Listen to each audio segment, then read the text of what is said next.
Everyone knows Fast and Furious, the crazy Hollywood film series about cars and, well, stunts.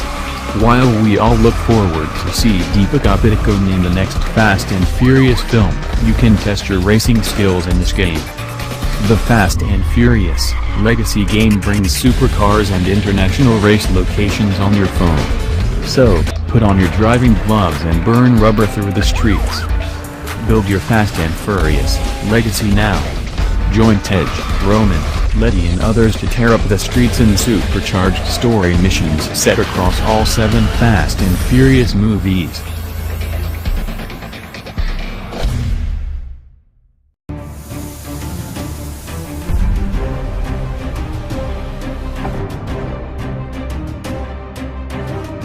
Traffic Racer is a simplistic, yet addictive endless racing game that nails down the feeling of reckless speeding through the traffic maze. Truth be told, I overlooked this game the first time I spotted it on Google Play because of the gazillions of racing games that all look and play alike, with different degree of irritation they cause due to intrusive in-app purchase, buggy performance or internet connection requirement. I gave Traffic Racer a second look when I saw someone else playing it, and immediately it became evident. The game deserves a say. This endless runner racer arcade manages to do what very few free titles accomplish to merge together, addictive and simple gameplay, attractive design and a just balance of being able to earn in.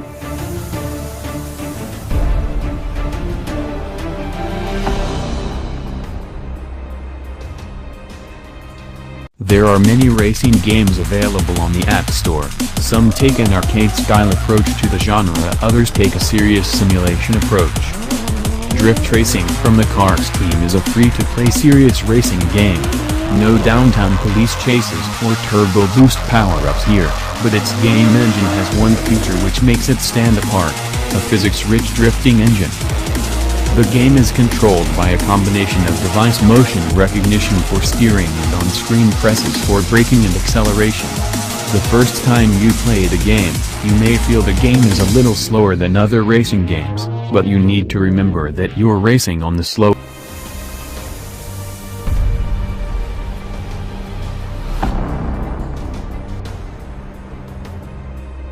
Microtransactions get a bad rap, but when they're done well, I don't really mind them. I get frustrated, though, when microtransactions limit the experience, and that's precisely Angry Birds Go's problem. It promises a high-quality karting experience with depth rivaling a console racer, and its cheerful bird vs. pig-themed graphics make for some light-hearted fun. But it's very obviously designed to push its microtransaction, and that stunts its would-be complex elements. The result is a downhill kart racer that looks great and plays well, but is really far shallower than it initially seems.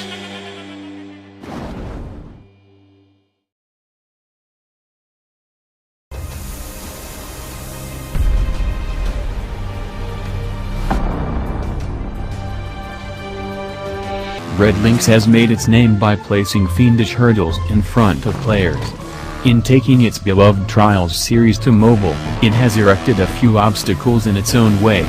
Namely, how to adapt the game's famously nuanced control to a touchscreen, and how to translate their firm but fair approach to victory to the baggier requirements of free-to-play. In both instances, Trials Frontier grinds its gears and suffers penalties, but it's not quite the fatal crash fans might expect. One of the big changes from Trials past is that there's now a story, of sorts, populated by a colorful cast of characters in a dusty frontier town. You've wound up there after an opening level cave-in, sadly, not the last time the game forces failure on you to move its tail forwards, and since the townsfolk have been ripped off by a rival biker, you're recruited to save the day. To begin with, it still feels a lot like Trials, despite the superfluous trimmings.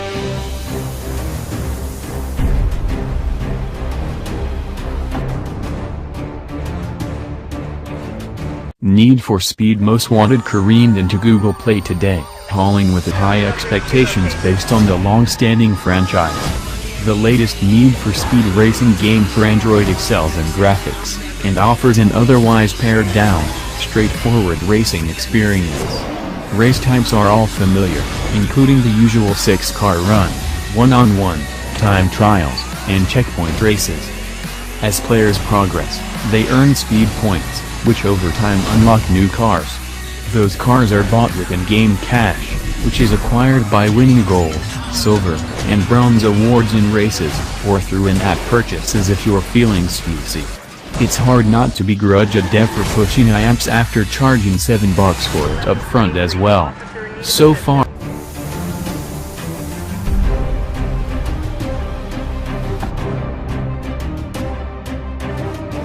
in Need for Speed, No Limits, you'll be competing in countless underground street races on your journey to be the best street racer there ever was.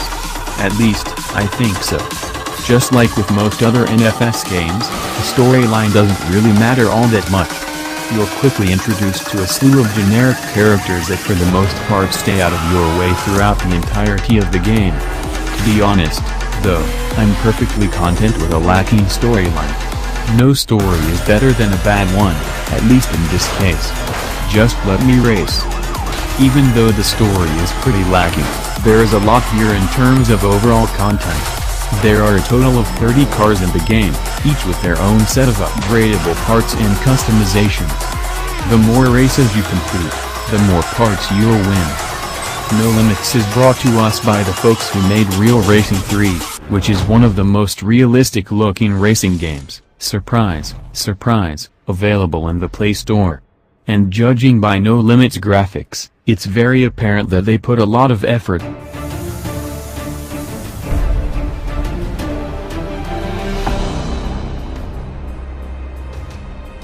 It's been 4 years, almost to the day, since Natural Motion launched its genre-defining drag racing game CSR Racing.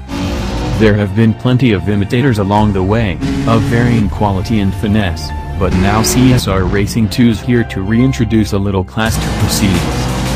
The first thing you'll notice is that it's had a visual overhaul, as you'd expect after such a long absence.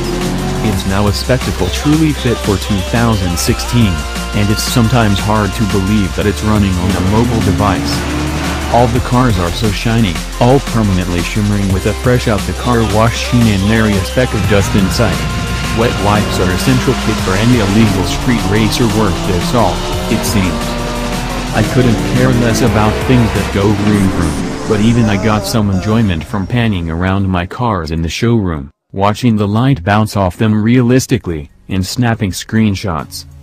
If you're actually interested in cars, I can only imagine that enjoyment being greatly amplified.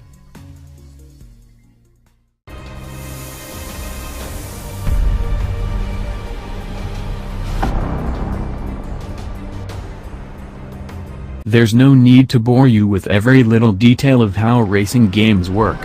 I will say that Real Racing 3 has plenty of event types including cup races, speed challenges, drag races, sprints, and eliminations. There are also tons of tracks from the Indianapolis Motor Speedway to Hockenheim in Germany. Each race you finish nets you experience points and cash, more on that later. Like most racing titles, you don't have control over the accelerator in your car, in most of the control schemes. When the green light goes on, it's pedal to the metal. Tapping on the screen applies the brake, but that's the only time you need to touch the screen. Steering is handled by the accelerometer, so you can just tilt to turn the wheel. You can turn on more complicated control schemes with an on-screen wheel and manual acceleration, but don't bother. The controls feel very smooth, and the game actually behaves a little differently depending on your car's stats. I appreciate this attention to detail. You can probably tell the controls don't include any crazy special powers or a nitro boost. Real Racing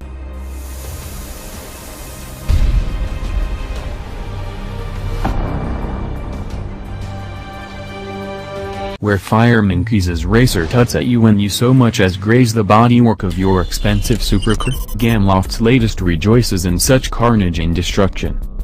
Driven into some scenery? Have a nitro boost. Somehow managed to spin your car 360 degrees in the air, land it on its wheels, and keep on racing? Someone deserves a nitro boost. Plowed into an opponent, pushing them off a bridge to a watery grave. Nitro, Nitro, Nitro. There's a simple hour gauge glory to the proceedings, which leaves you with a smile on your face after every breathtaking dash to the line. So while Asphalt 8, Airborne might not be subtle, every second you spend in its company is exhilarating fun.